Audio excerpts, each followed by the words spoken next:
ನಮ್ಮ ಕರ್ನಾಟಕ ರೆಸಿಪಿಯಲ್ಲಿ ಈ ಚಿತ್ರಾನ್ನ ಕೂಡ ಒಂದು. ಅದರಲ್ಲೂ ಈಗ ಡಿಫ್ರೆಂಟ್ ಚಿತ್ರಾನ್ನ ಮಾಡೋದ್ರಿಂದ ಇವತ್ತಿನ ರೆಸಿಪಿಯಾಗಿ ಮಸಾಲ ಚಿತ್ರಾನ್ನ ಮಾಡ್ಕೊಳ್ಳೋಣ. ಹಾಗೆ ಒಂದು ಮಿಕ್ಸಿ ಜಾರ್ಗೆ ಒಂದು ಅರ್ಧ ಹೋಳು ತೆಂಗಿನಕಾಯಿ, ಹಸಿಮೆಣಸಿನ್ಕಾಯಿ, ಚಕ್ಕೆ ಇಷ್ಟೂ ಕ್ಲೀನಾಗಿ ಪೇಸ್ಟ್ ಮಾಡ್ಕೊಂಡಿದ್ದೀನಿ. ನೀರೇನು ಹಾಕ್ದಿರೇ ರುಬ್ಕೊಳ್ಬೇಕಾಗುತ್ತೆ. ಒಂದು ಬಾಣಲಿಗೆ ಸ್ವಲ್ಪ ಎಣ್ಣೆ ಹಾಕ್ಕೊಂಡು ಕಡಲೆಬೀಜ ಚೆನ್ನಾಗಿ ಫ್ರೈ ಮಾಡಿ ಒಂದು ಪ್ಲೇಟ್ಗೆ ಶಿಫ್ಟ್ ಮಾಡ್ಕೊಳ್ತಾ ಇದ್ದೀನಿ.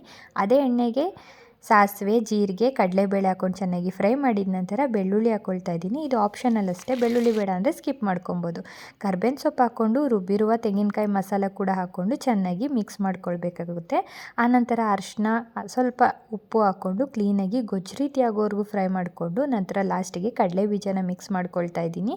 ಸ್ಟವ್ ಆಫ್ ಮಾಡ್ಕೊಂಡಿದ್ದ ನಂತರ ನಿಂಬೆಹಣ್ಣು ರಸ ಹಾಕ್ಕೊಂಡು ಈ ಕಡೆ ರೈಸ್ ಕೂಡ ಮಾಡಿಟ್ಕೊಂಡಿದ್ದೆ ಅದನ್ನು ಮಿಕ್ಸ್ ಮಾಡಿಕೊಂಡು ಲಾಸ್ಟಿಗೆ ಕೊತ್ತಂಬರಿ ಸೊಪ್ಪು ಹಾಕ್ಕೊಂಡ್ರೆ ಮಸಾಲೆ ರೈಸ್ ರೆಡಿ ಆಗೋಗುತ್ತೆ. ಇದಕ್ಕೆ ಒಳ್ಳೆ ಕಾಂಬಿನೇಷನ್ ಆಗಿ ಸೈಡ್ಗೆ ಬೋಂಡ ಕೂಡ ಮಾಡ್ಕೊಂಡಿದ್ದೆ. ಒಂದ್ಸಲಿ ಟ್ರೈ ಮಾಡಿ ಫ್ರೆಂಡ್ಸ್, ಸೂಪರ್ ಆಗಿದೆ.